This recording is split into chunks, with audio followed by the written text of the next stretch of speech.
షర్మిల తన జీవితంలో తొలిసారి అనుకుంటా ఇది పీసీసీ చీఫ్ అయ్యాక తన అన్న పేరు ప్రస్తావన లేకుండా వైఎస్ఆర్ కాంగ్రెస్ పార్టీని విమర్శించకుండా కేవలం కూటమి ప్రభుత్వాన్ని విమర్శించిన తొలి సందర్భం అని చెప్పాలి. సాగర్ కుడికాలవ ఆయకట్టు కింద సాగునీరు వచ్చిందని సంతోషపడేలోపే వ్యవసాయ శాఖ నిర్లక్ష్యం 4 లక్షల మంది రైతుల పార్టీ శాపంలా మారింది. డిమాండ్ ఉన్న విత్తనాలను అందుబాటులో ఉంచడంలో కూటమి సర్కారు విఫలమైంది. రైతుల ఆశలను పూర్తిగా ఆవిరి చేస్తున్నారు. క్రాప్ హాలిడే నుంచి బీడు భూముల్ని సాగులోకి తెద్దామనే రైతు ఆశను మళ్లీ చంపుతున్నారు. పోలీసుల్ని కాపలా పెట్టి టోకెన్లు ఇవ్వడం ఏంటి, 10వ పరకో ఇచ్చి కౌంటర్లు మూయడం ఏంటి, రైతులు అడిగింది కాకుండా సర్కారుకి నచ్చిన విత్తన రకం కొనాలని ఒత్తిడి చేయడం ఏంటి అని ప్రశ్నించారు. మహిళలు అని చూడకుండా విత్తనాల కోసం వర్షంలో నిలబెడతారా, తొక్కిసలాట జరుగుతుంటే చోద్యం చూస్తారా, రైతు పక్షపాతి అని చెప్పుకునే కూటమి సర్కారుకి ఇది తగునా అని ప్రశ్నించారు.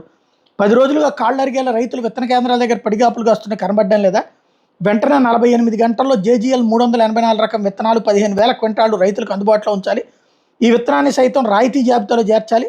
బ్లాక్ మార్కెట్ దందాని అరికట్టాలని కాంగ్రెస్ పార్టీ పక్షాన కూటమి సర్కార్ డిమాండ్ చేస్తున్నాం అంటూ బాధ్యతాయుతమైన స్టేట్మెంట్ ఇచ్చారు.